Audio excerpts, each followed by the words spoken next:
السلام علیکم ورحمۃ اللہ وبرکاتہ۔ حضرت عمر بن عبدالعزیز رحمۃ اللہ علیہ کو چند خصوصیات حاصل تھیں۔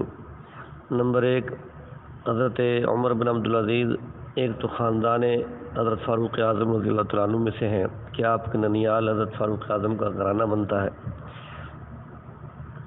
اور نمبر 2، آپ تابعی ہیں۔ حضرات صحابہ اکرام کے زمانے میں آپ پیدا ہوئے اور آپ نے صحابہ اکرام کا زمانہ خوب دیکھا۔ حضرت عبداللہ ابن عمر جو آپ کے تایا تھے، عمر کے بیٹے، ان کے پاس بکثرت آپ تشریف لایا کرتے تھے۔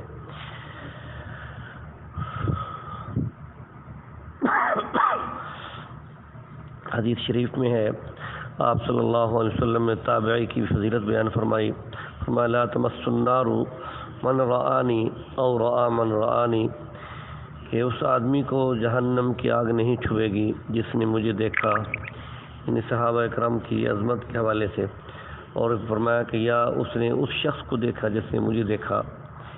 تو جس نے صحابہ اکرام کی زیارت کی اسے بھی اللہ رب العزت کے ذات جہنم کی آگ سے بچا لیں گے۔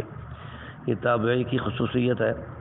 اور دوسری حدیث میں آپ صلی اللہ علیہ وسلم نے فرمایا کہ خیر القرون قرنی ثم الذین یلونہم ثم الذین یلونہم، 3 زمانوں کی آپ نے بہتری بیان فرمائی، اپنے زمانے کی، پھر صحابہ اکرام کے زمانے کی، پھر تابعین کے۔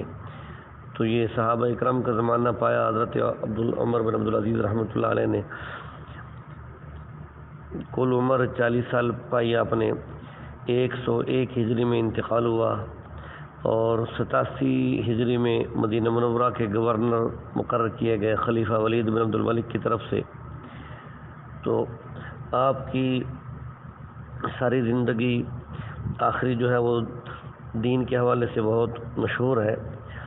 حضرت شیخ الحدیث مولانا محمد زکریا رحمۃ اللہ علیہ نے فضائل اعمال کے اندر جو رسالہ لکھا، فضائل نماز، اس کے اندر صفحہ 360 پر تیسرے باب کے تحت حضرت عمر بن عبدالعزیز رحمۃ اللہ علیہ کا تفصیلی ذکر فرمایا۔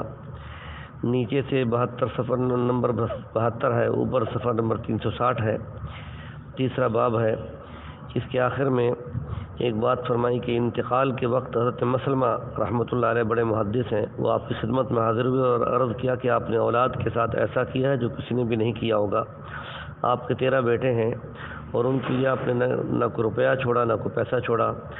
آپ نے فرمایا کہ ذرا مجھے بٹھا دو، بیٹھ کر ارشاد فرمایا کہ میں نے ان کا کوئی حق نہیں دبایا اور جو دوسروں کا حق تھا وہ ان کو دیا نہیں، بس اگر وہ صالح ہیں تو اللہ جل شانہ خود ان کا کفیل ہوگا۔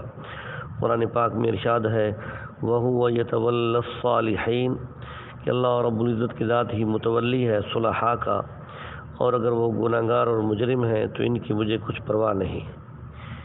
تو یہ وہ لوگ تھے جنہوں نے آخرت کو دنیا پر ترجیح دی اور اللہ رب العزت کی ذات کی محبت میں ساری زندگی گزاری۔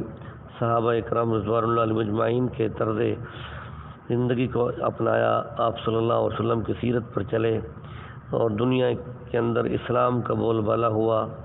اس قدر اسلام کے اندر فراوانی کا دور بہت کم آئے ہیں جیسے ان کا دور تھا۔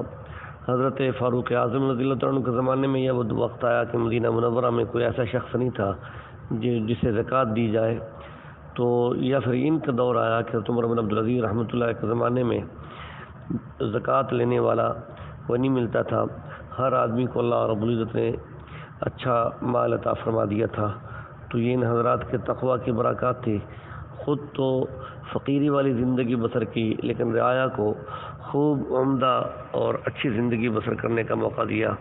اللہ رب العزت ایسے حکمران آج بھی ہمیں نصیب فرمائے۔ اللہ عمل کی توفیق عطا۔